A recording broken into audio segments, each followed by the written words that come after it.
tend to put it off. They don't prioritise hearing loss as much as vision loss, which is crazy because it affects you the same way. One of the main things is I think a lot of people think hearing aids are very ugly, big and obtrusive. Like, these are the older hearing aids. Hearing aids today are tiny.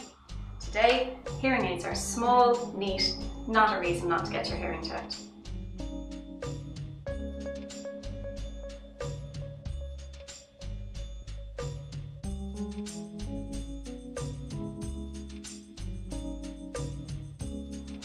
Don't be embarrassed, hearing loss is really common. It affects 17% of the population. Go and get checked as soon as you notice a problem. The earlier the better.